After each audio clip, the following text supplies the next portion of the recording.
TikTok sebentar. Dan saya persilakan. Baik, sebelum acara dimulai, kami persilahkan untuk fotografer. Mohon maaf Bapak, saya akan memberikan instruksi sampai hitungan ketiga, lalu Bapak Camat dan Bapak Ketua Sinode GPT melakukan proses pengguntingan pita. Saya akan mulai hitung. 1, 2, 3. Dalam nama Tuhan Yesus. Mari kita berikan tepuk tangan bersama kemudian.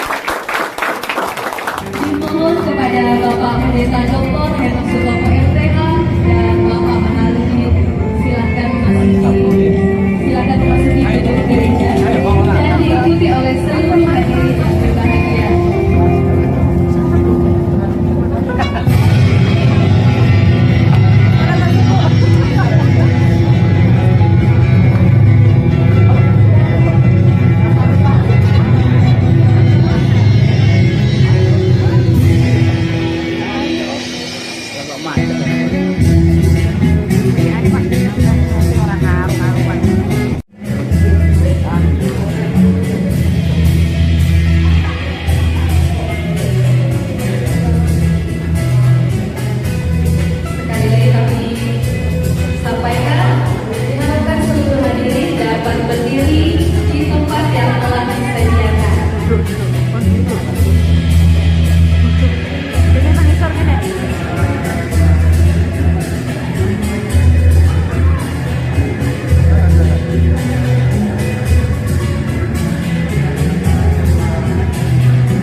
Terima kasih kepada Bapak Sabudin SLMM dan Bapak Pendeta Dr. Henok Sutomo MTH, dan dimohon Bapak untuk tetap berdiri di depan karena kita akan melakukan sesi dokumentasi.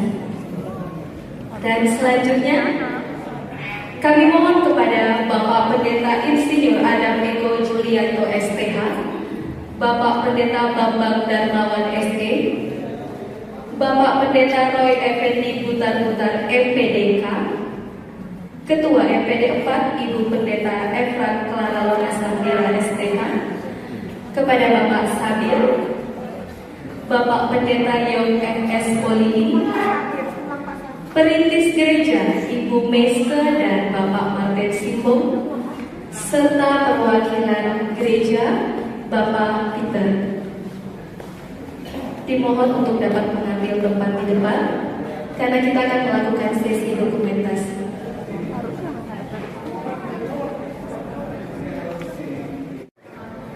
Kami persilakan kepada Bapak Kapolsek dan Ketua dan Ramil.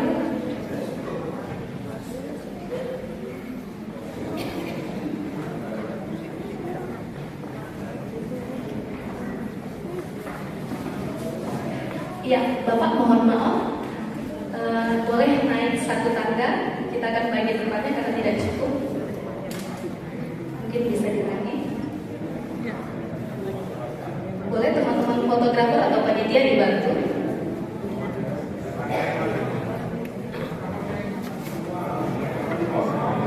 Iya, kita bagi dua Pak, karena tidak cukup frame. Kita bagi dua, ada yang di atas dan ada yang di bawah.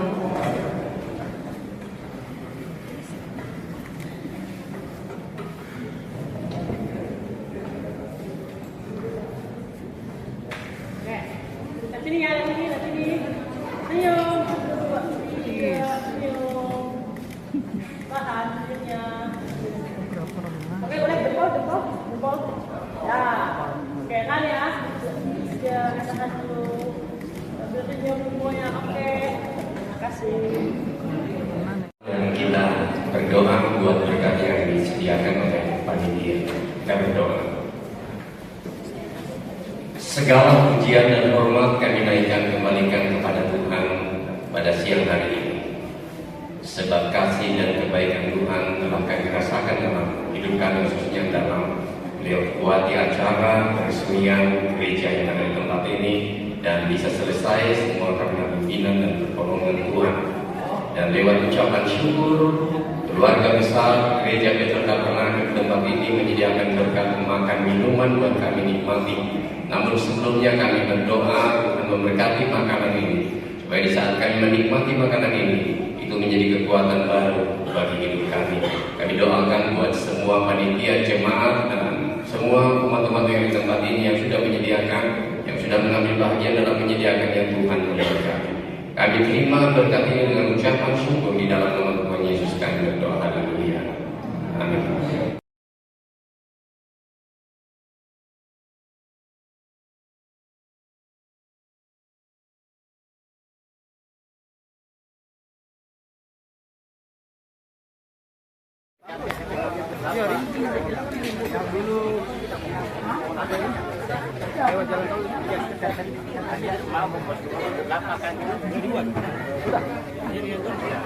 Udah lama Pak.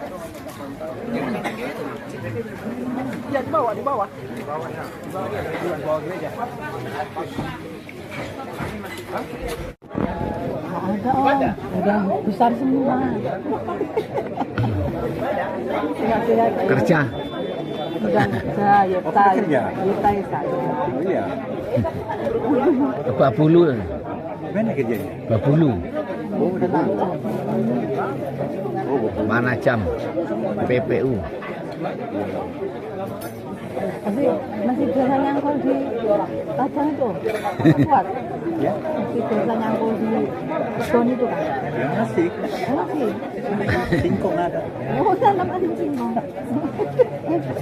Iya. Tarik keringat ya. Dari sehat.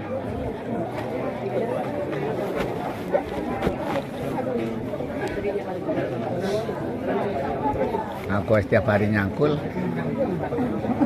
Pagi nyangkul.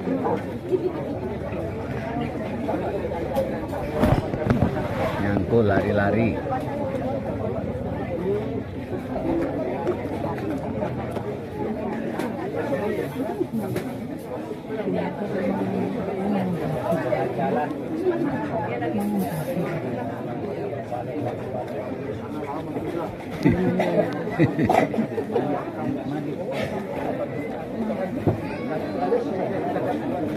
Kau yang mak.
sehingga kami boleh juga ada di tempat ini untuk memuliakan nama. Lebih Tuhan pakai kami menjadi hamba-Mu yang setia dan hamba-Mu yang patut dan layak untuk melayani ya Bapa. Terima kasih Bapak, kami bersyukur pada saat tadi. Kami mulai ibadah pada saat tadi, dari awal sampai akhir ibadah pada saat tadi. Kami serahkan hanya di dalam nama Tuhan Yesus Kristus sebagai juru selamat kami. Haleluya. Amin. Puji Tuhan. Kita masih tetap berdiri. Laskar Kristus maju, masih lakukan. Haleluya.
Kami boleh melihat tangan Tuhan tidak singkat bagi kami, tapi selalu turun tangan dan memberkati kami anak-anak Tuhan. Terima kasih Bapak. Bila sebentar kami boleh bersama-sama merenungkan singkat perkataan firman-Mu. Buatlah kami dapat terfokus dan kami boleh mengerti maksud Tuhan menanamkan ini dalam jiwa kami, dalam hati kami, supaya kami pun dapat mengaplikasikan dalam langkah-langkah pelayanan kami. Dengan penuh syukur Tuhan, kami berdoa untuk pemain musik, WL Singer, dan seluruh jemaat-Mu. Tuhan memberkati kami, pujian membangkitkan semangat kami kembali, untuk kami boleh tetap melayani Tuhan dengan hati yang berdamai. Terima kasih Bapak. Dalam nama Tuhan Yesus kami berdoa dalam juru selamat pembela hidup yang selalu mendengar dan menjawab doa kami. Yang percaya berkata Amin. Selamat Bapak Ibu sekalian. Haleluya. Hari ini sungguh-sungguh luar biasa. Silakan duduk. Terima kasih.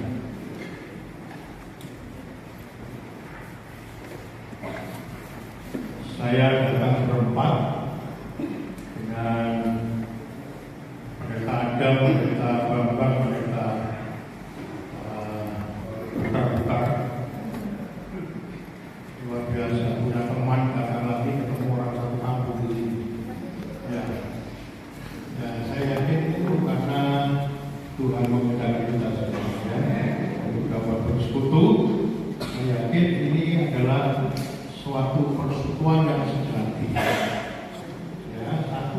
persekutuan yang sejati itu karena ada hati dan jiwa di dalamnya. Udah. Saya Pecah. melihat MPD 4 ini luar biasa ya. Gagah-gagah perkasa. Walaupun tempatnya itu masuk di dalam mana banyak buaya-buaya, buaya darat, buaya laut, mana tapi buaya semuanya semua, betul kan? Amin. Makanya masih separuh. Amin. Iya, dan punya babi hutan juga. Babi hutan untuk di depan sendiri. Luar biasa. Jadi kita lihat ini karena kasih Tuhan kalau kita ada di tengah-tengah kesulitan kan, jarak jauh, tapi hati satu. Ya, jarak jauh, hati satu. Itu membuat kita tetap bersemangat. Ya, pada siang hari ini, mari kita buka dalam Filipi pasal 2 ayat 1. Filipi. Bagi gereja Kitab. HP. punya persekutuan yang sejati itu penting sekali. Ya, karena apa? Ketika kita memahami dan benar-benar mengerti maksud pesan Paulus ini, kita akan benar-benar mampu melakukan itu, mengaplikasikan dalam hidup. Ya, apalagi gereja yang kita layani, inti utamanya ya. Saya bacakan atau kita baca bersama-sama. Kalau sudah dapat semua, mulai. Jadi karena dalam Kristus ada nasihat, ada penghiburan kasih, ada persekutuan roh, ada kasih mesra dan belas kasihan. Amin. Ayat ini tentu memberikan sebuah penekanan yang kuat. Filipi itu hanya 4 pasal kan? 2 pasal pertama dan 2 pasal terakhir itu berbeda. 2 pasal pertama itu merupakan bagian yang indoktrinasi Paulus pada jemaat Filipi. 2 pasal terakhir itu merupakan aplikasinya. Tapi saya yakin bahwa kesempatan kita bersama gereja itu menampilkan sesuatu yang sungguh-sungguh mewujudkan wajah Kristus di tengah dunia ini. Bukan secara teori, tapi secara praktek kehidupan kita. Bapak Ibu semua melayani di mimbar, tapi begitu Anda keluar dari mimbar, turun di mimbar, kita itu dipandang orang dan dituntut orang untuk tetap mewujudkan wajah Kristus di tengah dunia ini. Amin. Amin. Tuntutan ini tidak mudah, sungguh berat. Tapi memang Tuhan itu membuat kita harus semakin kuat karena apa? Ketika terangmu bercahaya, ini sebuah penghiburan buat kita semua. Bapakmu yang di sorga itu dipermuliakan. Berarti apa? Tidak peduli itu suasana yang sulit, sukar, tekanan apapun terjadi, tetap terangmu bercahaya. Wajah kita jangan wajah kaku cemburu, susah tetap senyum. Ya ada yang amin lagi. Susah malah dia ada susah. Tempat 6 jam dari gereja, jalan kaki lagi naik turun gunung. Bapak Ibu, saya ngalami itu juga sama. Jangan dikira ketua umum tidak pernah tahu. Saya melayani itu di daerah-daerah yang mungkin orang lain tidak pernah memikirkan.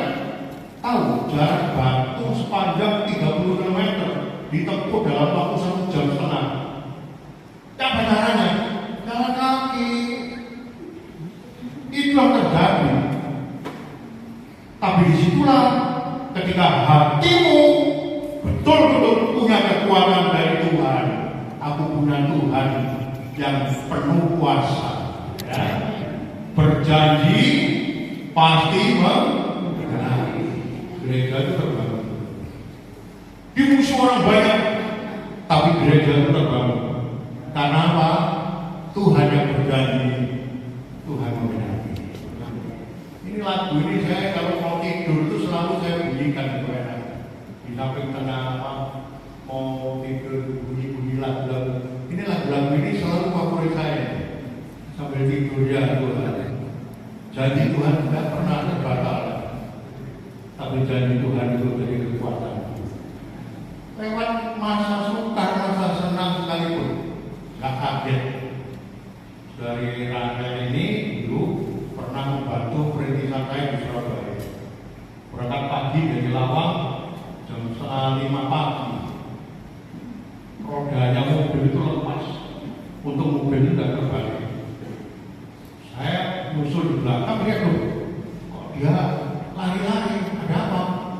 Saya mikir, kenapa nih? Ayo naikin. Yang satunya bilang, oh rodanya ada satu. Tunggu terang, ya, tunggu terang, masuk belakang tengah 5 pagi. Tunggu terang, kamu cari rodanya pasti itu. Rodanya tidak menghantam orang kan? Enggak, aman. Pasti ketemu. Nggak taunya rodanya masuk selokan. Sudah dapat keluar, telepon lagi saya. Saya sudah sampai di Surabaya. Nggak tahu, masaknya gimana? Apa? Tenang-tenang saja. Aman-aman. Lepas satu-satu baunya. Pasang di situ. Kamu dapat 3 juga. Jalan pelan-pelan ke Surabaya.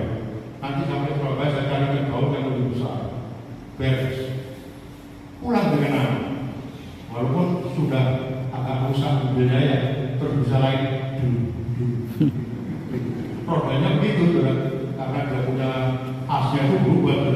Tapi ini semua karena Tuhan yang berjanji, Tuhan menggenapi. Menggenapi itu melewati kesukaran apapun, dia tetap menyertai kok. Ikut Tuhan bukan selalu enak. Ada yang amin juga. Nanti pernah ngerasakan. Ya kan? Ikut Tuhan gak ada yang enak. Tapi selalu suka. Sampai mungkin kita bisa putus asa macam. Kenapa Tuhan? Kok Tuhan lewatkan aku di sini? Apa tidak ada jalan lain? Masa Tuhan tidak tahu peta jalan saya? Tuhan tahu. Tapi Tuhan sengaja untuk hidup kita. Sorry ya.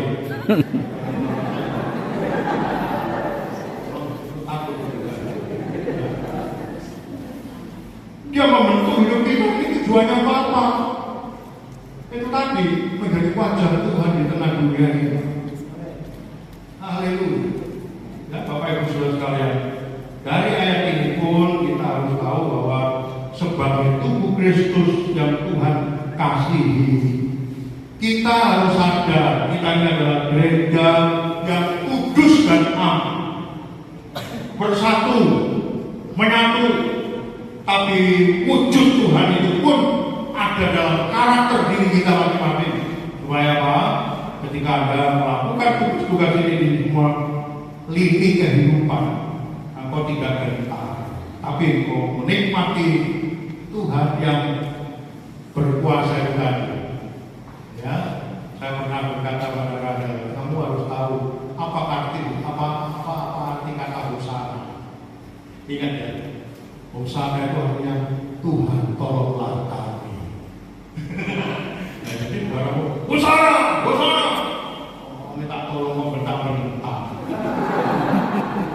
Itu artinya hosana Tuhan tolonglah kami. Jadi ngomong hosana itu halus gitu. Tuhan jangan dibentak. Betul ya? Ayo sebutkan hosana kan gitu kan? Orang ini tahu bongong-bongong itu. Aneh kan? Islam kan?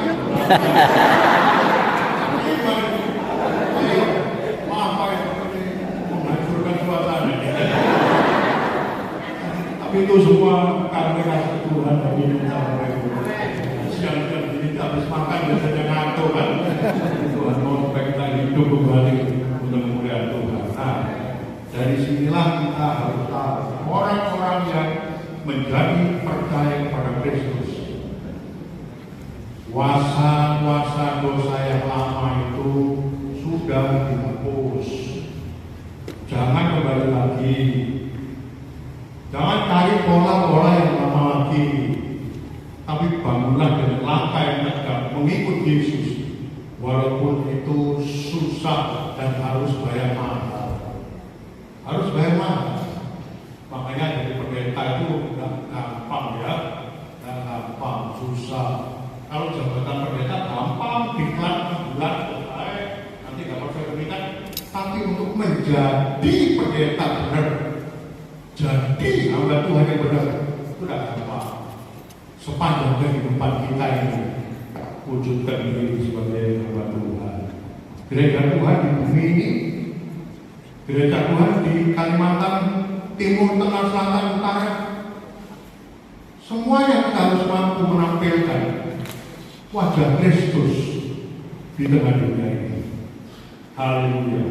Makanya ada hal-hal yang harus kita pelajari menjadi ciri kehidupan bergereja. Ciri kehidupan bergereja ada 4 hal. Yang pertama nanti pendeta Adam akan menyampaikan. Saya turun dulu kali. Gantian nih. Puji Tuhan. Kakaknya agak berat. Saudara terkasih dalam Tuhan, melanjutkan dari Pak Heno tadi, gereja Tuhan yang sejati, Tuhan yang sejati. Saudara terkasih dalam Tuhan, ada hal yang menjadi ciri-ciri kehidupan di dalam bergereja untuk menuju dalam persekutuan sejati, yaitu nomor 1 harus diwarnai oleh nasihat. Ya, diwarnai oleh nasihat. Nasihat itu sifatnya membangun Bapak Ibu Saudara terkasih dalam Tuhan, dan juga akan merasa menjadi sakit dan menjadi suatu kesukaran. Sebab ini sifatnya membangun, seperti gereja yang dulunya bagaimana keadaannya dan sekarang dibangun lebih baik. Kita mengalami kesulitan bahkan kesukaran. Saudara, jadi nasihat itu sifatnya begini Bapak Ibu, untuk membangun saudara terkasih dalam Tuhan, dan tujuannya adalah untuk menjadi lebih baik. Seperti dalam tulisan ini kita lihat betapa baiknya, betapa bagusnya, ya, itu tujuannya menjadi lebih baik. Di dalam Ibrani 10 ayat 25 berkata, janganlah kita menjauhkan diri dari pertemuan-pertemuan ibadat kita seperti yang dibiasakan oleh beberapa orang, tetapi marilah kita saling menasihati, dan juga ya semakin giat melakukan menjelang hari Tuhan yang dekat. Jadi Bapak Ibu Saudara terkasih Tuhan, gereja Tuhan harus siap untuk memberikan nasihat dan harus siap untuk menerima nasihat. Jadi gereja Tuhan harus siap memberikan nasihat dan juga harus menerima nasihat, menerima masukan. Saudara terkasih dalam Tuhan, saya teringat Bapak waktu saya pengurus di GBT Pandeglang ya, saya dipengurus Pak, saya mau perbaiki ini, mau renovasi ini, mau renovasi itu.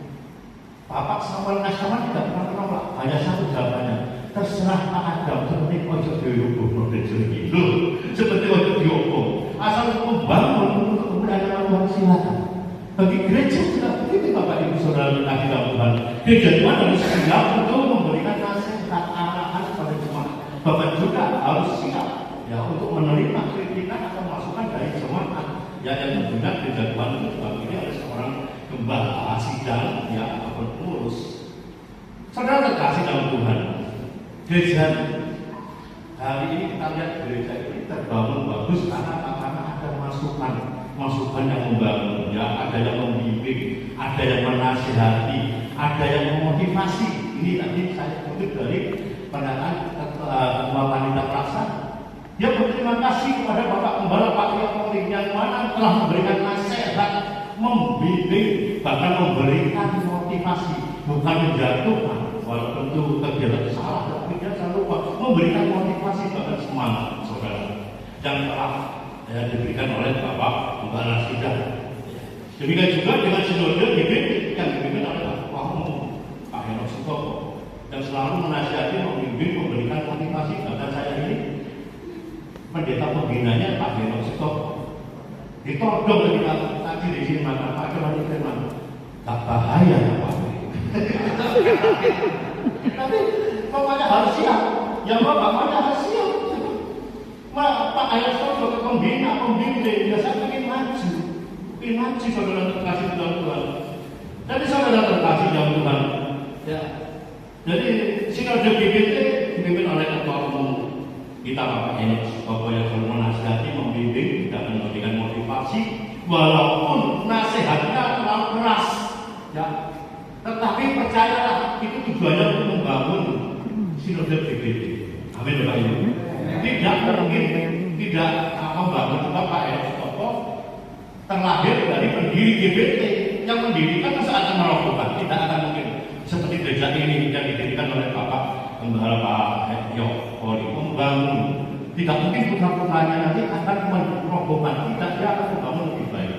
Demikian juga seperti GBT yang kita nanti seringkali dinasihati oleh Pak Eno sebagai Ketua Umum, seringkali tidak enak didengar, tapi itu tujuannya sangat baik, saudara terkasih Tuhan. Terutama ya membangun gereja. Jadi Bapak Ibu saudara terkasih dalam Tuhan, ya jangan sampai kita memberikan suatu nasihat tapi tidak bisa melakoni. Nah ini memberi nasihat tapi tidak bisa melakoni. Seperti kita ini sebagai gembala sidang, kita mengajukan jemaat untuk apapun, tetapi kita sendiri tidak bisa melakukan ini, jangan sampai. Apalagi saya sebagai bendahara umum, ya saya ini sedikit persekutuan dari GBT sejauh hari, tapi saya sangat salut yang memberikan tugas kepada MPD 4. Waduh, luar biasa. Jadi MPD 4 sebagai panutan, memberikan laporan yang tepat, memberikan contoh, bahkan setiap kali memberikan kritik kepada MPD, saya selalu memberikan arahan kepada Bapak Ketua Umum. MPD 4 memberi masukan yang baik. Apa yang kita tolak? Amin Bapak Ibu. Itu sebenarnya kita harus menerima dari Bapak, bukan kita memberikan nasihat, tapi kita juga harus diterima, dikoreksi oleh Bapak kita, saudara terkasih dalam Tuhan. Oleh sebab itu, untuk menjaga gereja yang terjadi, mari kita saling menghiburkan dan menguatkan. Jangan ada ya kata-kata saling mencela, mematahkan semangat, tetapi hendaklah kita saling membangun. Amin. Saya serahkan Pak. Bapak Ibu saudara Tuhan, inilah ciri-ciri gereja yang dibangun, yaitu salah satunya harus diwarnai oleh nasihat. Yang kedua Bapak Ibu ya, bagian juga saya Bapak Ibu ya.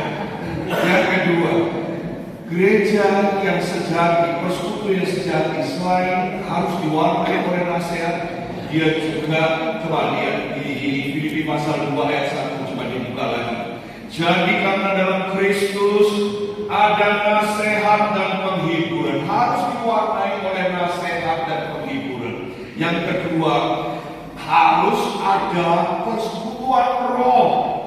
Bapak Ibu sudah kasih Tuhan, ciri-ciri gereja yang sejati, ciri-ciri persekutuan yang indah, harus ada nasihat dan penghiburan. Yang kedua, harus diwarnai oleh persekutuan roh. Apa itu persekutuan roh? Coba kita buka di dalam Galatia pasal 5 ayat 22 sampai 23. Tetapi buah roh ialah kasih, sukacita, damai sejahtera, kesabaran, kemurahan, kebaikan, kesetiaan, kelemah lembutan, penguasaan diri. Tidak ada hukum yang menentang hal-hal itu.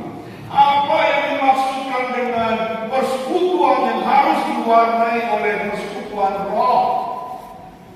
Bahwa semua yang ada di antara kita harus menghasilkan buah-buah roh. Persekutuan itu bukan seberapa banyak jemaat. Persekutuan itu bukan seberapa banyak orang.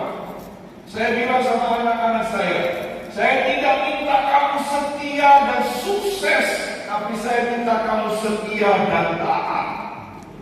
Tujuan kita bukan untuk sukses, tujuan kita untuk taat. Bapak Ibu sudah kasih Tuhan, itulah yang harus mewarnai persekutuan kita. Persekutuan kita harus menghasilkan buah-buah roh. Kalau tidak, dia hanya sebuah pertunjukan saja. dia tidak berarti apa-apa bagi kemuliaan Tuhan. Dan gereja semacam itu bukanlah gereja yang diinginkan Tuhan. Tuhan ingin kita menghasilkan buah roh. Jadi pastikan setiap anggota gereja yang kita pimpin mulai bertumbuh dan menghasilkan buah-buah kebenaran. Persekutuan roh itu menjadi penting. Sebab itu Paulus menuliskan, selain dia harus diwarnai oleh nasihat dan penghiburan, dia juga harus diwarnai oleh persekutuan roh, di mana anggota-anggotanya harus berbuah. Buah roh ialah kasih, sukacita, damai sejahtera, kesabaran, kemurahan, kebaikan. Dan di akhir ayat ini katakan tidak ada yang menentang hal ini, tidak ada yang bisa membantah hal ini. Sudah dikasih dalam Tuhan. Oleh karena itu mari kita sebagai hamba-hamba Tuhan, dan mungkin juga ada jemaat Tuhan di tempat ini, haruslah kita hidup di dalam kebenaran secara utuh, jangan separuh-separuh. Firman Tuhan bilang yang separuh akan dimuntahkan. Sebab suam buku dalam Wahyu pasal 3 ayat 16. Bapak Ibu sudah kasih Tuhan. Oleh karena itu, mari kita sungguh mengikut Tuhan, bukan karena yang lain, tapi karena pengorbanan Kristus sudah menyelamatkan kita.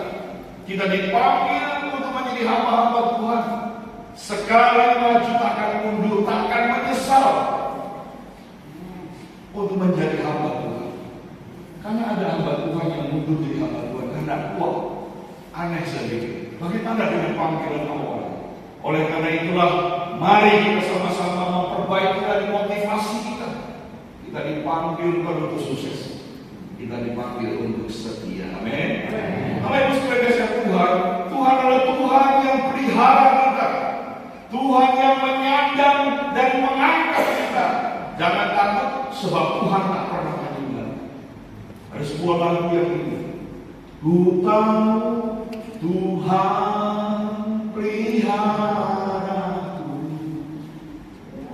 Indomie. Jangan karena Indomie, amin. Karena Tuhan itu baik bagi kita. Banyak orang yang karena Indomie, karena uang, karena harta, sudah kasih Tuhan, bukan. Karena Tuhan yang baik itu betul-betul memelihara dan tak pernah meninggalkan kita. Oleh karena itu visi kita bukan Indomie, amin. Bukan harta benda, amin. Semua kita akan tinggalkan. Tapi kekuatan Tuhan yang menyertai sampai kita tutup mata. Dan itu sebuah keindahan. Saya bilang sama jemaat, saya ingin sekali mati di atas mimbar ini. Rasanya bangga yang mati di atas mimbar ini daripada mati di kamar hotel mati bersama. Soalnya Bapak Ibu, saya pernah mendengar bahwa ada hamba Tuhan yang mati bersama perempuan lain yang bukan istri kami. Betapa memalukan. Dan keluarganya pasti malu, anak-anaknya pasti malu di dalam pemakaman itu. Bapak Ibu sebagai sahabat, oleh karena itu buah roh itu harus menjadi sebuah hal yang mewarnai persekutuan kita. Ya. Harus penuh kesabaran. Salah satu buah roh apa? Kesabaran. Saya mengalami menjadi bendung, dimarahi oleh pendeta, kok tidak sabar pendeta ya. Betul tidak? Pak, saya sudah bayar keluar, belum tercantum. Waduh, dimarahi. Bapak Ibu saudara dengan Tuhan, ini bukan curhat, tapi saya ingin mau katakan bahwa kita hamba-hamba Tuhan juga harus berbuah buah roh. Karena itu akan mewarnai persekutuan kita menjadi persekutuan yang sejati. Buah roh harus kita keluarkan dari hidup kita. Salah satunya adalah kasih, sukacita, damai sejahtera, kesabaran, kemurahan, kebaikan. Sabar tidak kita menghadapi keadaan? Sabar tidak waktu kita berada di jalan panas, macet?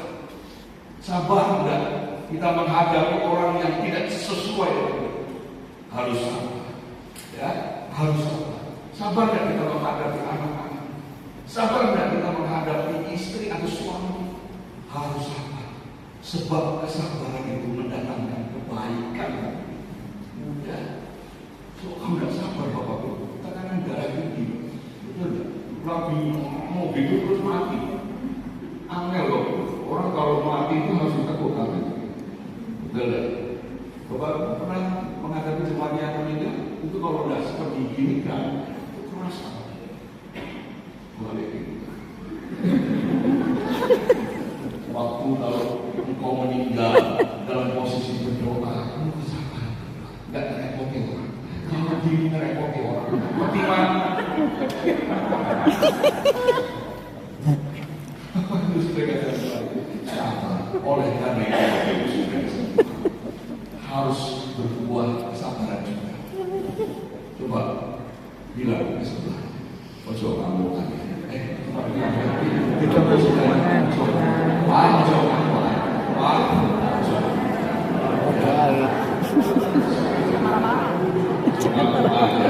bilang sama driver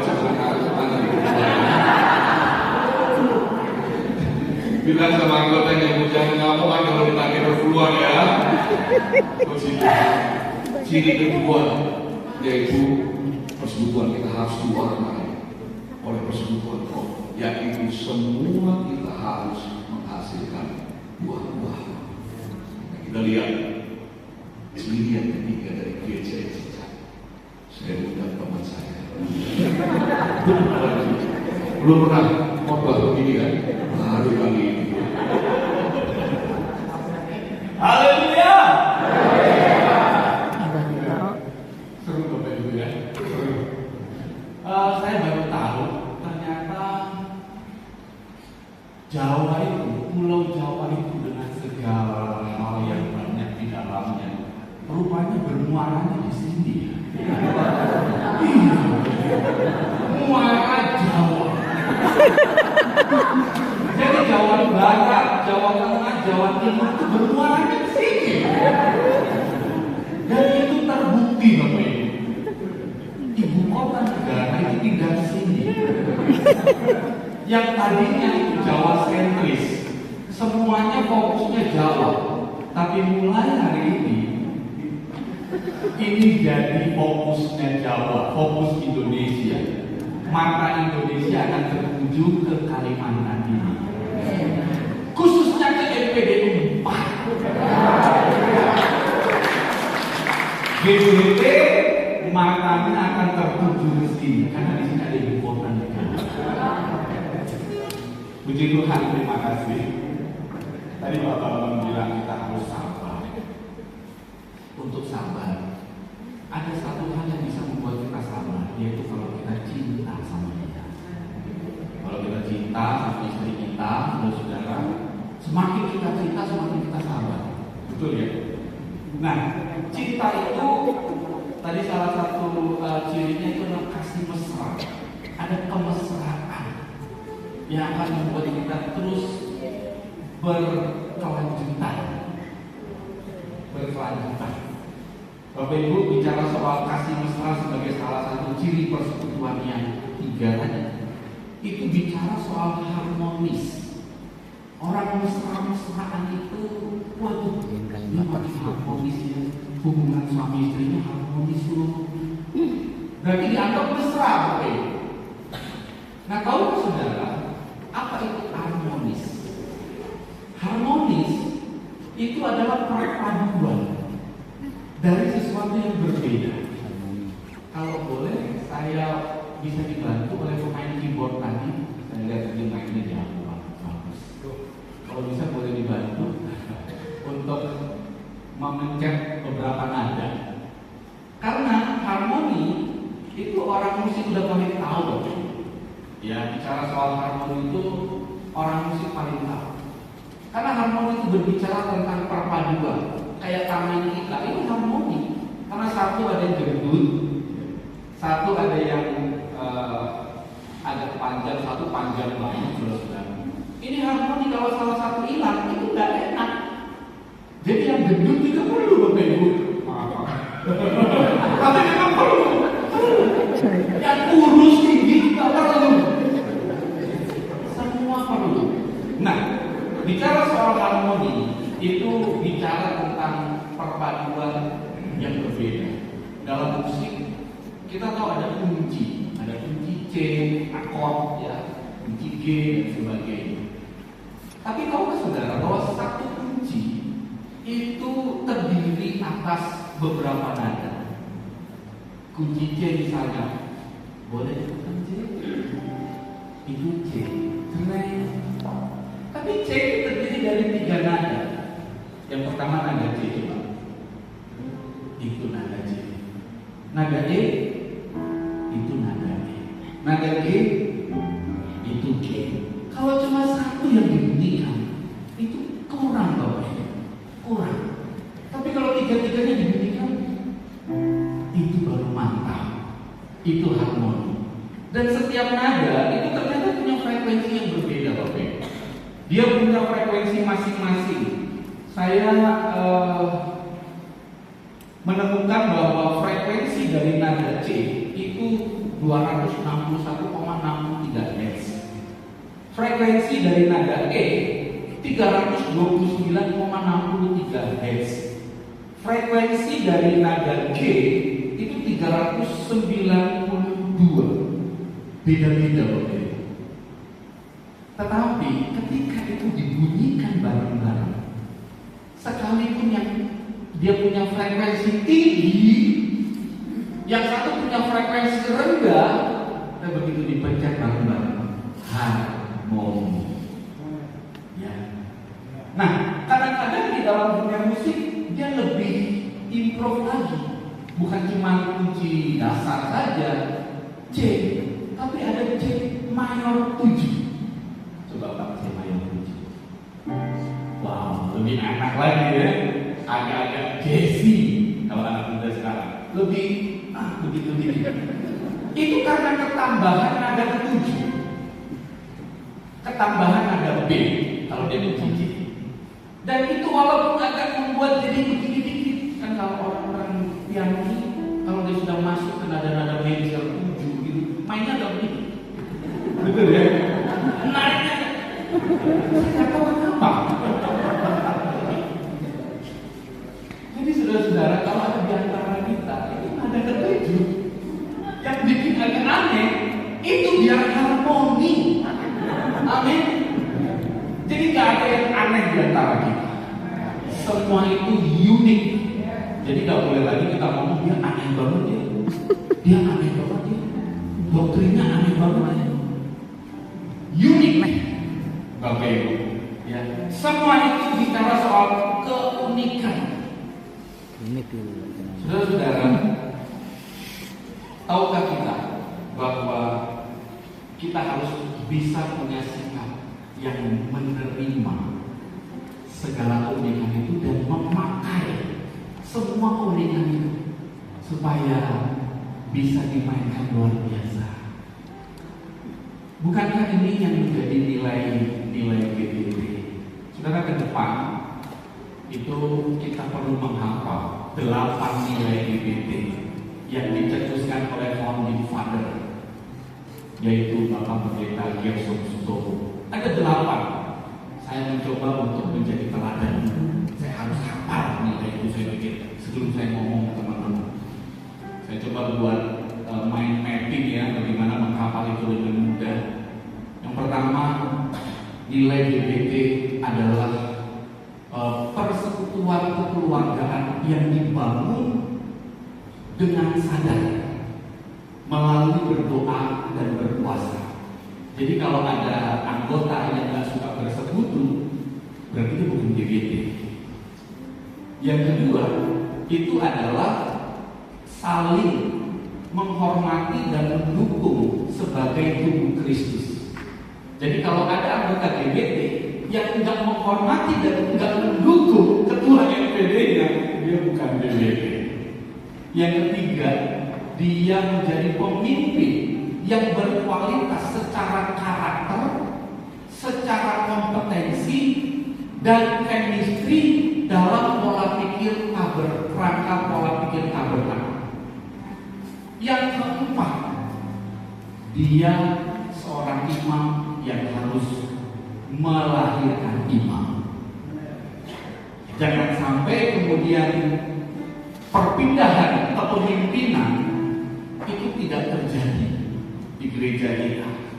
Bahkan tahun ini Om Henok atau Om kita menetapkan tahun ketiga pemerintahan masa bakti beliau itu akan dimulai dengan satu persiapan suksesi generasi.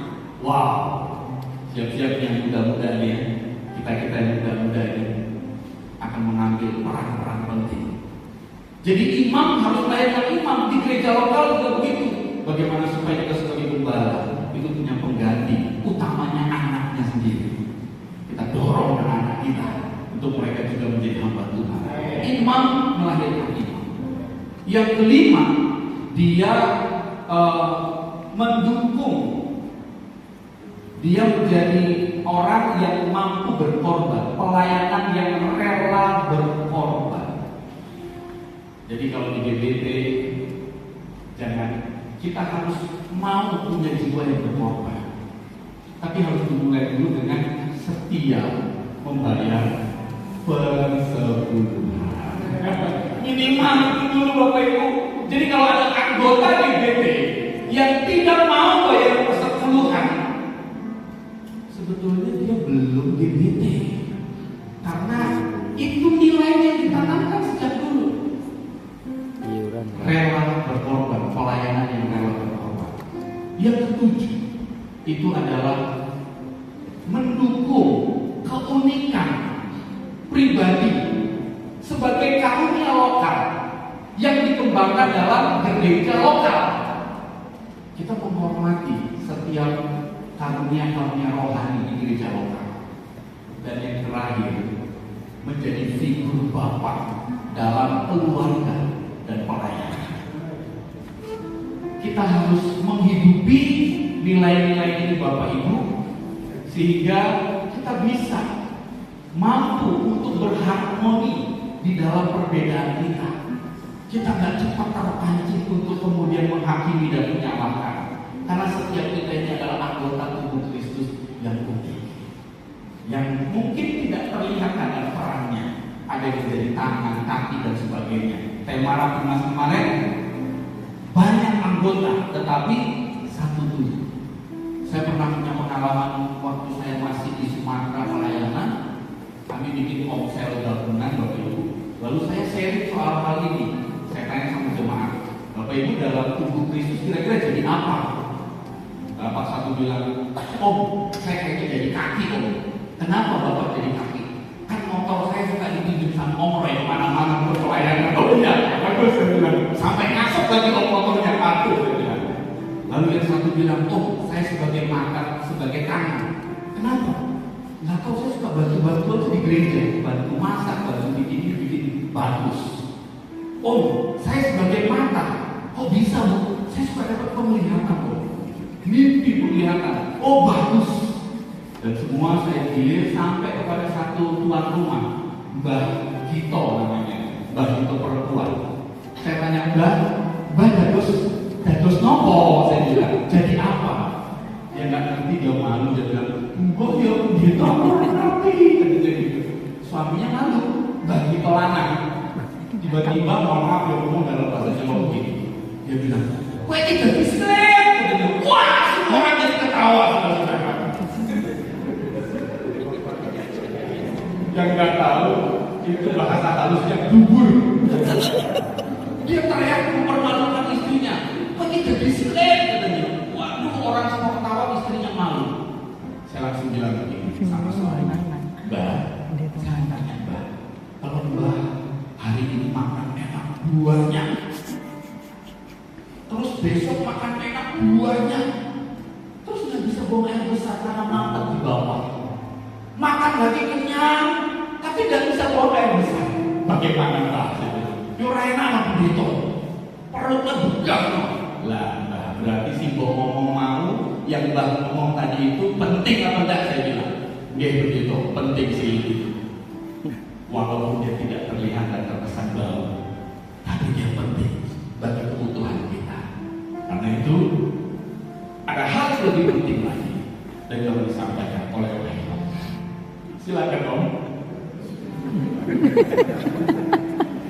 Gereja ada nasihat, gereja ada persekutuan roh, gereja ada kasih mesra. Pak, gereja harus punya belas kasih. Yang menderita banyak. Oleh sebab itu MPP ini berpikir bukan hanya untuk kepentingan MPP. Kalau Anda lihat di wilayah tempat ini mungkin sudah mapan katakanlah 80%. Tapi di Morotai di sana, ya bahkan di Tenggara, Sulawesi, itu masih ada gereja yang masih berpindah-pindah sudah 7 kali. Sampai hari ini belum ada izin. Menderita. Saya ketemu dengan ketua KUB. Seperti tadi kan ada yang KUB kan? KUB saya itu berbicara. Pak, ini gereja ini sudah 7 kali pindah. Pak bayangkan berapa banyak tetangganya, berapa banyak orang di lingkungan itu, dan berapa banyak RT, RW, dan bahkan kelurahannya tahu siapa orang ini, tahu gereja ini.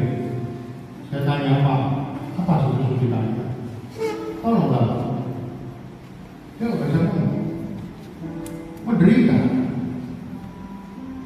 Anda mungkin lihat di wilayah tempat aman-aman, tapi di wilayah lain mengalami kesulitan. Teman-teman kita banyak yang menderita. Saya turun dari kapal di Morotai itu, tidak ada dermaga, turun di laut masih dalam begini. Ada satu yang ikut badannya lebih gede dari saya. Digendong. Saya bilang, enggak ada gendong. Ini gendong. Saudara tahu dia yang gendong itu setengah mati. Makanya kalau kita tahu orang yang menderita, jangan pilih-pilih. Entah itu gemuk, entah itu kurus, entah itu bagaimana, dia tahu dalam kondisi apapun yang dialami menderita itu sesuatu yang tidak menyenangkan. Makanya kita perlu angkat mereka. Makanya MPP ini kadang-kadang diskusi dengan saya juga apa? Ketum, bendung, dua bendung dan sekum. Ngomong lama. Kita mikir yang menderita itu. Saya ngomong dalam pemikiran saya harus ada subsidi silang. Bagaimana cara subsidi silang? Pola kita itu sangat terbatas. Tapi marilah kita melihat Tuhan yang tidak terbatas untuk melakukan perkara yang lebih besar. Kenapa? Pengalaman yang lalu kita tidak punya dana. Membagi dana sampai 600 juta itu sesuatu yang aneh. Itu pun saya ditanya, ada yang punya di mana? Saya bilang di saku. Jangan tanya ada yang banyak orang yang menderita, orang yang punya kekurangan. Kita perlu punya hati untuk menolong. Punya hati untuk menolong. Dalam Matius 10 ayat 42 mengatakan, barang siapa memberi air sejuk secangkir saja kepada salah seorang yang kecil ini, karena dia muridku, aku berkata kepadanya, sesungguhnya ia tidak akan kehilangan upahnya daripada cuma secangkir air sejuk. Mungkin Anda tidak punya lebih, mungkin Anda menanam sesuatu, tanamanmu bisa menyejukkan hati orang lain. Hasil karya bisa menyejukkan hati orang lain. Kasih secangkir. Tuhan catat itu. Tuhan catat. Tuhan tidak tutup mata saudara. Tapi Tuhan selalu memperhatikan kita supaya apa? API 2 yang satu ini benar-benar dapat menjadi bagian aplikasi kehidupan ini dengan baik. Ayat terakhir Filipi 2 ayat 2 sampai yang kelima. Filipi 2 ayat 2 sampai 5. Tolong ditampilkan, kita baca bersama-sama. Filipi 2 ayat 2 sampai 5. Karena itu sempurnakanlah sukacitaku dengan ini, hendaklah kamu sehati sepikir dalam satu kasih, satu jiwa, satu tujuan, dengan tidak mencari kepentingan sendiri atau puji-pujian yang sia-sia. Sebaliknya, hendaklah dengan rendah hati dan seorang menganggap yang lain lebih utama daripada dirinya sendiri. Dan janganlah tiap-tiap orang hanya memperhatikan kepentingannya sendiri, tetapi kepentingan orang lain juga. Hendaklah kamu dalam hidupmu bersama menaruh pikiran dan perasaan yang terdapat juga dalam Kristus Yesus. Tuhan yang berkati. Saya mengundang Pak Yok dan Ibu.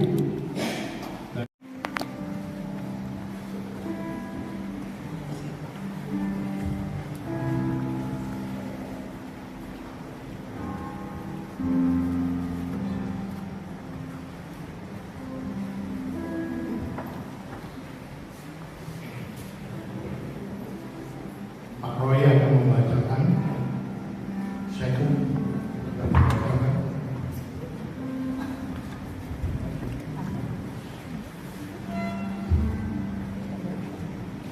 Kami akan menyerahkan surat keputusan penetapan Pendeta Yok Franky Samuel Poli sebagai Kepala Sidang GBT Jemaat Kristus Alpha Omega Handil Muara Jawa, Kutai Kartanegara, Kalimantan Timur.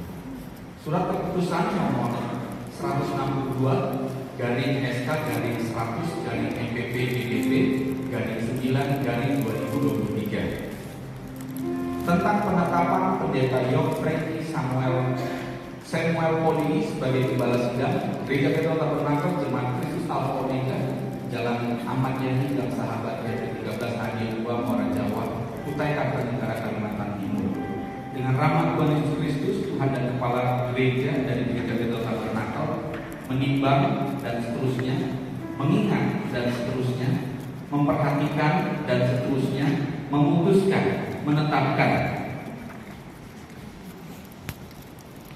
Pertama, surat keputusan Majelis Pimpinan Pusat Gereja Petro Tabernakel nomor 162 garing SK garing 100 garing PPP GBT garing 9 garing 2023 tentang penetapan Pendeta Yok Franky Samuel Poli sebagai Kepala Sidang Gereja Petro Tabernakel Jemaat Kristus Alpha Omega Handil 2 Muara Jawa, Kutai Kartanegara, Kalimantan Timur. Kedua, Pendeta Yok Franky Samuel Poli ditempatkan melayani sebagai Kepala Sidang Gereja Petro Tabernakel Jemaat Kristus Alpha Omega Handil 2 Muara Jawa, Kutai Kartanegara, Kalimantan Timur sejak surat keputusan diterbitkan. Ketiga, Pendeta Yok Franky Samuel Poli ditugaskan untuk mengembalakan, memelihara dan membina rohani jemaat serta mengembangkan Gereja Petro Tabernakel Jemaat Kristus Alpha Omega Handil 2 Muara Jawa, Kutai Kartanegara, Kalimantan Timur. Keempat, dalam menjalankan tugas pelayanan ini, Pendeta Yok Franky Samuel Poli akan terus berkoordinasi dengan Majelis Pimpinan Wilayah dan Majelis Pimpinan Daerah Gereja Petro Tabernakel setempat. Kelima, segala sesuatu yang terjadi di Gereja Petro Tabernakel Jemaat Kristus Alpha Omega Handil 2 Muara Jawa, Kutai Kartanegara, Kalimantan Timur menjadi tanggung jawab Pendeta Yok Franky Samuel Poli sebagai Kepala Jemaat.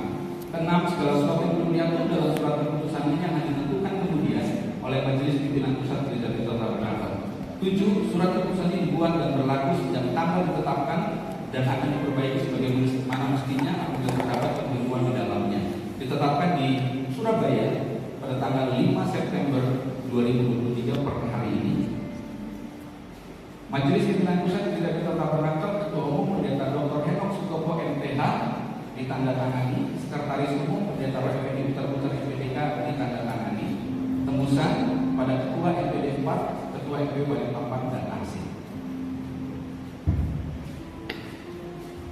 Kami juga menyerahkan piagam gereja. Piagam diberikan kepada GBT Jemaat Kristus Alpha Omega Jalan Ahmad Yani dan Sahabat RT 13 Handil 2 Muara Jawa, Kutai Kartanegara, Kalimantan Timur. Telah terdaftar dalam Sinode Gereja Petro Tabernakel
menguasai hati dan seluruh hidup kami. Sehingga pada malam ini Bapa, kami dapat memuliakan nama Tuhan dengan sungguh-sungguh. Dari hati untuk hormat kemuliaan besar nama Tuhan. Dari permulaan sampai pada akhirnya, kami serahkan ibadah yang tepat. Terima kasih, tolong hamba-hamba melayani. Dan ini doa kami mengenaikan semua kepada Bapa kami di surga. Di dalam nama Tuhan Yesus Juru Selamat kami berdoa. Haleluya. Amin. Puji Tuhan. Mari kita bersama-sama dengan ucapan syukur.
Baik, sabar Pak.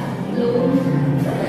Mari sama-sama kita kembali nyanyikan lagi potong kuenya biar lebih semangat lagi ya. Potong kuenya, potong kuenya, potong kuenya sekarang juga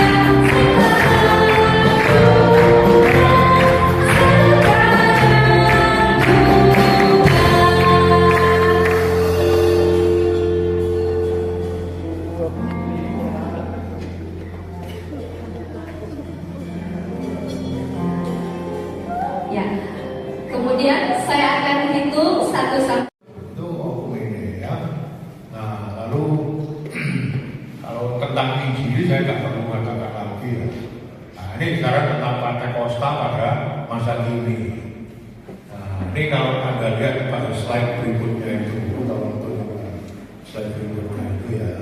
Nah, ini di sini gambarannya juga akan lihat jelas gereja Barat, gereja Pondok, gereja Barat terletak menjadi berbagai macam denominasi, Presbyterian, Reform, gereja Inggris, Anabaptis, dan sebagainya, gereja Lutheran, Saksi Yehova, atau di situ ya. Ya, jadi Anda jangan kaget kita pada di situ. Termasuk bagian dari gereja juga, ada para keselamatan, gereja episkopal, gereja umat Allah, murid-murid Kristus, macam-macam metode juga dari situ. Termasuk di bagian ini Pentakosta dari situ juga. Kalau dilihat logonya sama asalnya itu dari gereja Barat ini tadi. Gitu loh. Makanya kalau kita itu ngomong tempoh hari pada waktu masih ada Walta Maharja itu mengatakan, saya tanya sama mereka juga, sama apa yang aku dulu ya. Kita ini Lutheran, kita ini baptis atau kita ini anak baptis, ataukah kita ini betul-betul metodis yang mana? Gak bisa ngomong. Coba khotbah kita mirip dengan khotbah baptis. Secara hurufili itu kelihatan. Penelitian juga ada di situ. Baptis itu ini. Kalau dikatakan reform, bukan reform. Tapi kita ini Pentakosta.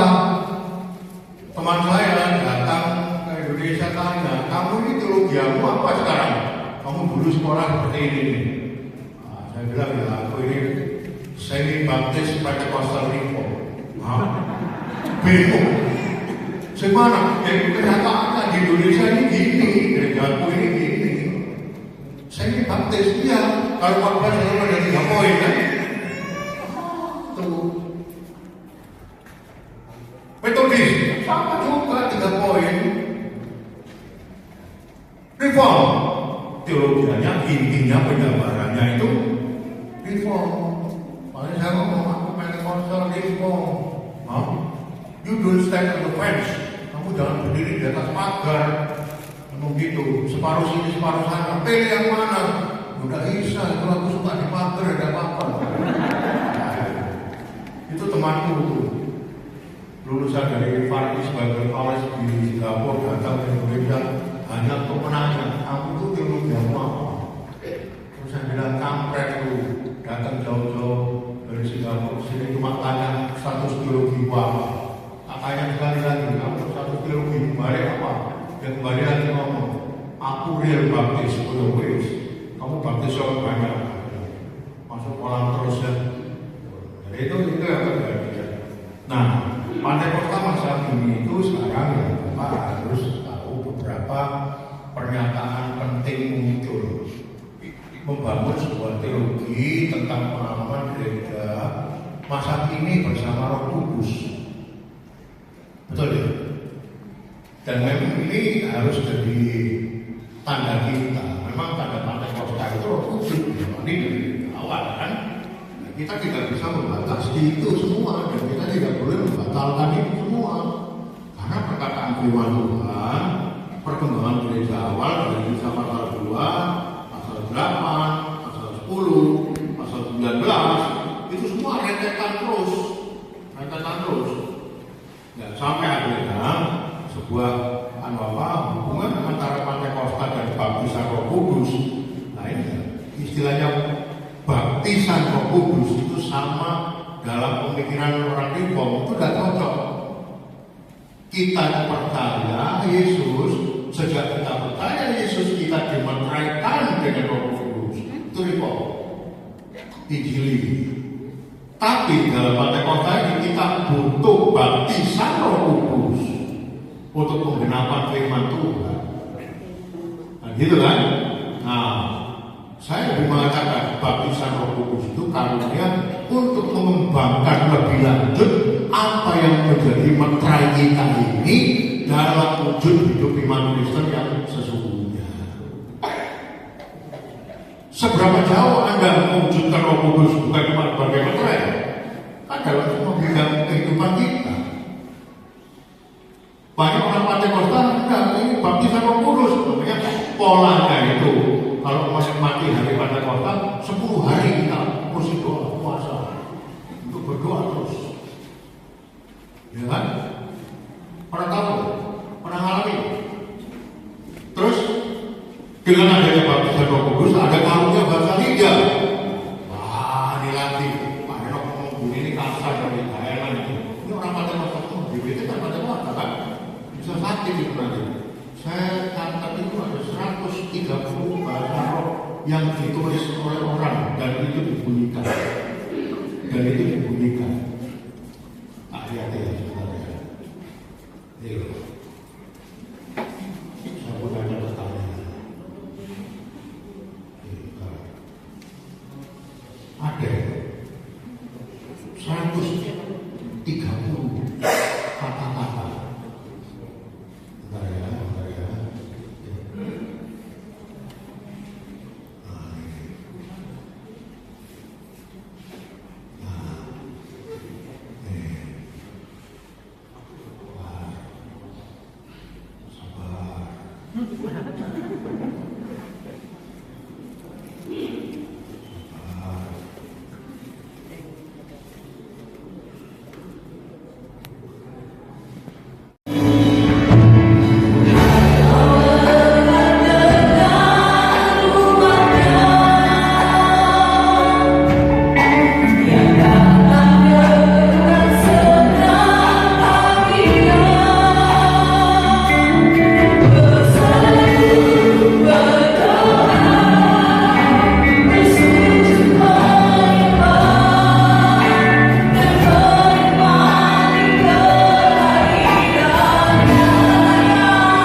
Ya sama Bu.